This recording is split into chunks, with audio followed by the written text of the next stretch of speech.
1962 சட்டமன்ற தேர்தல் நடக்குது. அப்போ திமுக எல்லாம் ஸ்ட்ராங்கா இருக்கு. அப்ப ராஜாஜி வருகிறார். பசும்பொன் தேவரிடம் கூட்டணி உடன்படிக்கை போட்டு, ராஜாஜி வச்சிருந்த கட்சிக்கு பேரு சுதந்திரா கட்சி, தேவர் வச்சிருந்த கட்சி உங்களுக்கு தெரியும் அகில இந்திய ஃபார்வர்ட் பிளாக். இந்த ரெண்டு கட்சியும் கூட்டணி சேர்ந்து காங்கிரஸை எதிர்த்து போராடுது. அப்ப காமராஜர் தான் முதலமைச்சர், காங்கிரஸை எதிர்த்து போராடுறது, எலெக்ஷன்ல போராடு. அப்ப ராஜாஜி ஒரு ஆலோசனை சொல்றாரு. பசும்பொன் தேவரை விட வயதுல பல மடங்கு வயது மூத்தவர் ராஜாஜி, அதனால உரிமையாக பெயர் சொல்லிதான் அழைப்பார். இவருக்கு அவருக்கும் 20-25 வயசு வித்தியாசம் இருக்கு. தம்பி முத்துராமலிங்கம், எனக்கு ஒரு யோசனை தோணுது. நாம இந்த கூட்டணியில சுதந்திரா கட்சி ஃபார்வர்ட் பிளாக் மாத்திரம் இல்லாம திமுகவை உள்ள சேர்த்துக்கிட்டா நிச்சயமா காங்கிரஸ ஆட்சிக்கு வரவிடா பண்ணிடலாம், அழிச்சிடலாம். திமுக, சுதந்திரா கட்சி, ஃபார்வர்ட் பிளாக் இந்த 3 கூட்டணி சேர்ந்தா நமக்கு நல்லது, நீ என்ன சொல்ற அப்படின்னு கேட்கிறார். ராஜாஜி மீது மிக மரியாதை உடையவர் தேவர். அதனால தேவர் பதில் சொல்கிறார், ஐயா நீங்க சொல்ற கருத்து எனக்கு உடன்பாடு இல்ல. திமுகவை கூட்டணியில் சேர்த்து கொண்டு திமுகவை சேர்த்து ஆட்சிக்கு வர வைப்பது நமக்கு வேண்டுமானால் நல்லதாக இருக்கலாம், திமுக ஆட்சிக்கு வருவது தமிழ்நாட்டுக்கு நல்லதல்ல என்று சொன்ன மிகப்பெரிய தலைவர் ஐயா தேவர். அவர் கட்சி ஆரம்பித்ததிலிருந்து காலமாகும் வரை திமுகவுடன் ஒட்டுமில்லை, உறவும் இல்லை, கூட்டணி இல்லை, ஓட்டும் தேவையில்லை என்று வாழ்ந்த ஒரே தலைவர். நாங்கெல்லாம் அந்த உணர்வுகளைத்தான் எடுத்துக்கொண்டு பேசுகிறோம். நான் கூட பல இடங்கள்ல சொல்லுவேன், அண்ணா திமுகவை ஆட்சியிலிருந்து தான் அகற்ற நினைக்கிறேன். பாரதிய ஜனதா கட்சி அப்படி இல்லை, திமுகவை அரசியலில் இருந்தே அகற்ற நினைக்கிற கட்சி பிஜேபி. ஏன்? திமுக பசும்பொன் தேவருக்கு எதிரான கட்சி. இதெல்லாம் உங்க சகோதர இயக்கங்களுக்கு போய் சொல்லுங்க. திமுகவில் இருக்கிற நம்ம அண்ணன் தம்பி, சித்தப்பா, பெரியப்பா எல்லாம் இருப்பாங்க, அவங்ககிட்ட போய் சொல்லுங்க, பசும்பொன் தேவருக்கு எதிரான கட்சி. தேவரையா வாழும் வரை அவரை போற்றியதில்லை திமுக.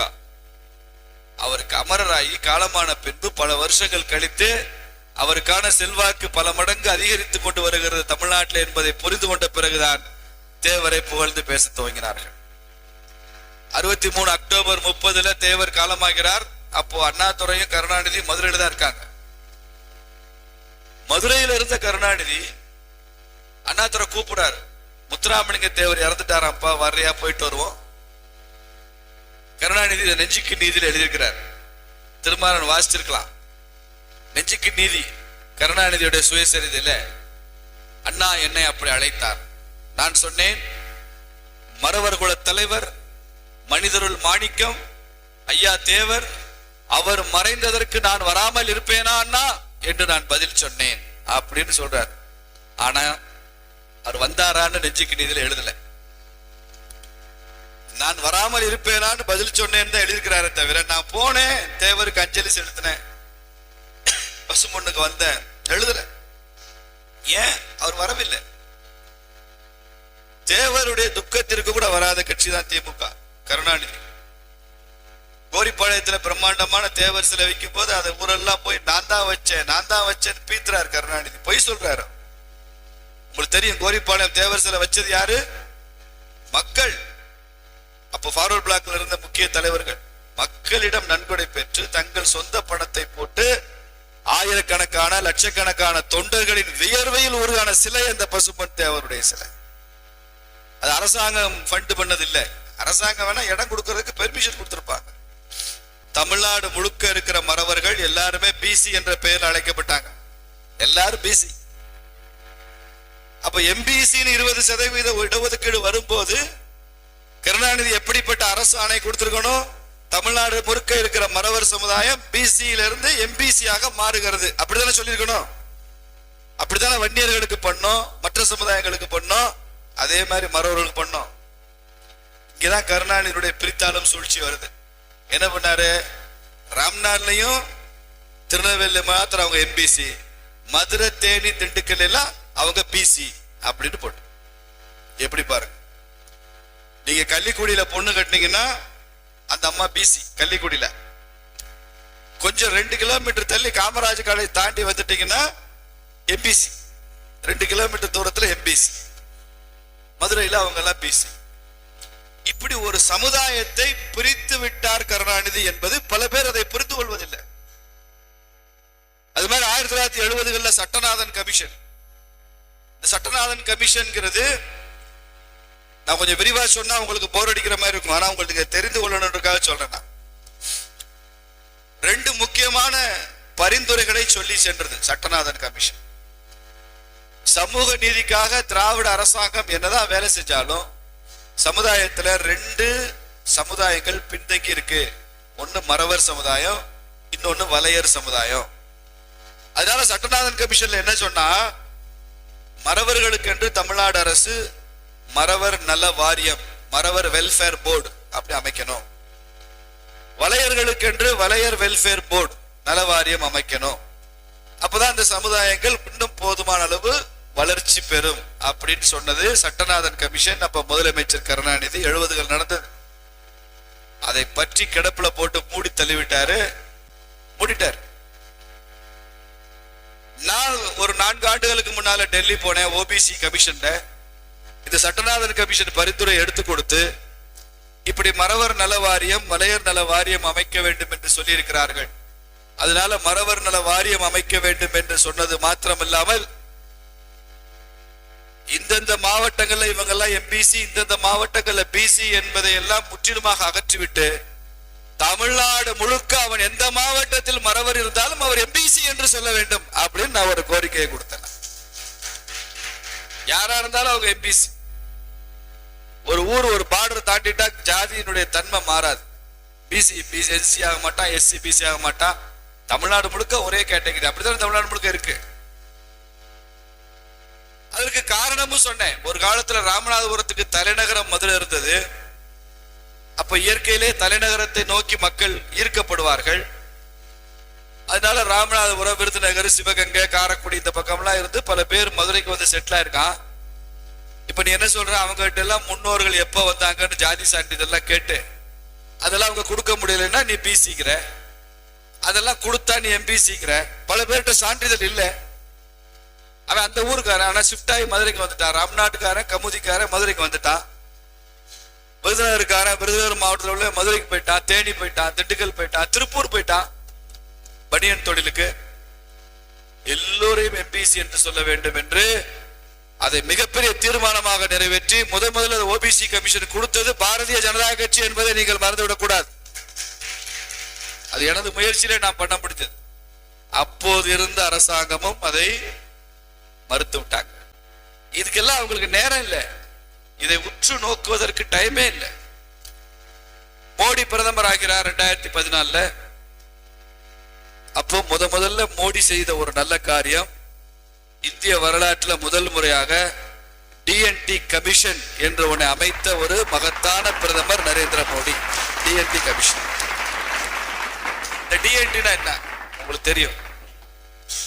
சுதந்திர போராட்ட காலத்துல யாரெல்லாம் ஆயுதம் எடுத்து வெள்ளைக்காரனை எதிர்த்து போராடினாங்களோ அவங்களெல்லாம் வெள்ளைக்காரன் என்ன பண்ணா, இவன் கையில அருவா இருக்கு, இவன் கையில ஈட்டி இருக்கு, இவன் கையில வேல் கம்பு இருக்கு, இதெல்லாம் வச்சுக்க கூடாதுன்னு டிஸ்ஆர்மமெண்ட் ஆக்ட் கொண்டு வந்தான். ஆயுதம் வைத்திருப்பது கூடாது, தப்பு. இவன் பாரம்பரியம் ஆயுதம் இல்லாம இருந்ததே இல்லை. முருகனுக்கே பேரு தண்டாயுதபாணின்னு பேரு. தண்டத்தை ஆயுதமாக வைத்திருப்பவர் தண்டாயுதபாணி. அப்ப இவங்களெல்லாம் குற்றப்பரம்பரைன்னு சொன்னா, குற்றப்பரம்பரைன்னு சொன்னா சாதாரண விஷயம் இல்லை. மாலை 5:30 மணி 6 மணி ஆச்சு, பகல் முடிஞ்சு போச்சு, இரவு ஆரம்பிக்குதுன்னா நீங்க போலீஸ் ஸ்டேஷனுக்கு போகணும். போலீஸ் ஸ்டேஷன்ல முளக்கம்பு வச்சிருப்பான், அங்கங்க முளக்கம்பு அடிச்சு வச்சிருப்பான். அதுல ஒரு விலங்கு இருக்கும், கை விலங்கு. அதை மாட்டி விட்டுருவான். நீ படுத்துக்கலாம், ஆனா கை விலங்கு மாட்டிடும். அப்படியே ஒரு துண்டை விரிச்சு தலைக்கு வச்சு படுத்துக்க வேண்டியதாரோ ஓப்பன்ல. காலையில 6 மணிக்கு விடிஞ்ச உடனே திறந்து விட்டுருவான், வீட்டுக்கு போயிடலாம். இப்படி ஒரு நாள் 2 நாள் இல்ல, வருஷ கணக்கா குற்றப்பரம்பரையினர். அது ரொம்ப அதிகமாக பாதிக்கப்பட்ட சமுதாயம் பிரமலைக்கல்லர் சமுதாயம். ஓரளவு இந்த பக்கம் மறவர்கள், அப்புறம் வீரபாண்டிய கட்டபொம்மனுடைய வகைரா வச்ச அந்த கம்பளத்து நாயக்கமார்கள். இப்படி தமிழ்நாட்டில் கிட்டத்தட்ட ஒரு 30-40 சமுதாயங்கள் இந்த குற்ற பரம்பரை என்று சொல்லி பண்ணாங்க. இதெல்லாம் செய்த கட்சி நீதி கட்சி, தெரிஞ்சுக்கங்க. இன்னைக்கு நம்ம ஐயா ஸ்டாலின் பேசுறாருல, நாங்கள் நீதி கட்சியின் வாரிசுகள் என்பதில் பெருமைப்படுகிறோம். இது சமூக நீதி கட்சி, நீதி கட்சின்னு சொல்றாங்கல்ல, வெக்கமால. லட்சக்கணக்கான மக்களை குற்ற பரம்பரை என்று சொல்லி அவனை இரவு நேரங்கள்ல அவனது குடும்பத்துடன் அவனது மனைவியுடன் குழந்தைகளுடன் தங்க விடாமல் அவன் மீது ஊர்ல என்ன குற்றம் நடந்தால் இவன் மீது சந்தேக பார்வை போட்டு இவனை விசாரணை செய்து ஆயிரக்கணக்கான மக்களை சிறையில் அடைத்து சித்திரவதை செய்து அப்படி 15-20 ஆண்டு காலம் ஒரு நீதி கட்சி ஆட்சி செய்திருக்கிறது என்றால் இது சமூக நீதி கட்சி என்று சொல்வதற்கு வெட்கப்படணும். இந்த குற்றம் பரம்பரை சட்டத்தை முதல்ல நான் ஒழிப்பேன் என்று சொல்லி முதலமைச்சராக வந்தவர் ஐயா ராஜாஜி 1937. ராஜாஜி அப்படி சொல்வதற்கு காரணம், நீங்கள் அப்படி சொன்னால் தான் காங்கிரசுக்கு ஆதரவுன்னு பசும்பொன் தேவர் அவர்கள் வலியுறுத்திய காரணத்தினால ராஜாஜி சொன்னார். ஆனா என்னாச்சு, ஆட்சிக்கு வந்த ஒரு வருஷத்திலே 2ஆம் உலகப் போர் வந்தது. ஓரிரு ஆண்டுகளிலே ஆட்சி கவிழ்ந்து விட்டது. ராஜினாமா பண்ணிட்டாங்க, போயாச்சு. அந்த குறுகிய நாட்கள்ல அதை செய்ய முடியவில்லை. திரும்ப 47 மறுபடி ஆட்சிக்கு வரும்போது காங்கிரஸ் அரசாங்கம், அப்போ இருந்தவர் ஓமந்தூரார் நினைக்கிறேன், ஓமந்தூரார் ஓபிஆர் சொல்லுவாங்க, ராமசாமி ரெட்டியார், அவரும் தேவரும் ரொம்ப நெருங்கிய நண்பர்கள். அவர் செய்த பல நல்ல காரியங்கள் ஒன்று, இவர்கள் குற்றப்பரம்பரையினர் என்பதிலிருந்து சட்ட ரீதியாக இவர்களை விடுவித்த அறிக்கை ஐயா தேவர் அவர்கள் முயற்சியில் நடந்த அறிக்கை என்பதை நீங்கள் நினைவு கொள்ளும். இதுக்கு எதிராக இருந்து இவங்களை குற்றப்பரம்பரை சொன்னது திமுக நீதி கட்சி. 1937 வரைக்கும் நீதி கட்சி தான் ஆட்சி. ஆனால் அவர்கள் அதிலிருந்து விடுவித்தது ஃபார்வர்ட் பிளாக், பசும்பொன் ஐயா. இவங்களா இல்லைன்னா நடந்திருக்காரு. இப்படி எல்லா வகையிலையும் பாருங்க, எல்லா வகையிலும். எனக்கெல்லாம் பெரிய வருத்தம் என்ன தெரியுமா, வழக்கமா பசும்பொன் ஐயா என்ன செய்வாரு, ஒரு பாராளுமன்ற தேர்தலையும் போட்டிடுவாரு, சட்டமன்ற தேர்தலையும் போட்டிடுவார், ரெண்டுலயுமே ஜெயிச்சிருவார். எப்படி ஜெயிப்பாரு, பிரச்சாரத்துக்கு போக மாட்டாரு, ஜெயிச்சிருவார். அவர் நின்னா அவர் தான் எம்பி, அவர் நின்னா அவர் தான் எம்எல்ஏ. ஜெயிச்சவனே என்ன பண்ணுவாரு, எம்எல்ஏ பதவியை ராஜினாமா பண்ணுவார், டெல்லிக்கு போயிடுவார், எம்பியா டெல்லிக்கு போயிடுவார்.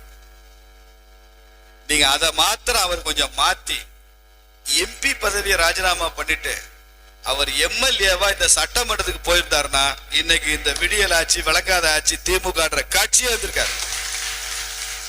அது ஏன் ஐயா அப்படி பண்ணா விட்டாருன்னு எனக்கு தெரியல. பல பேர்கிட்ட கேட்கிறேன், எனக்கு அவர் அகில இந்திய தலைவராக இருந்ததுனால அவர் எம்பியா இருக்கணும்னு எல்லாரும் ஆசைப்பட்டாங்கன்னு சொல்றாங்க.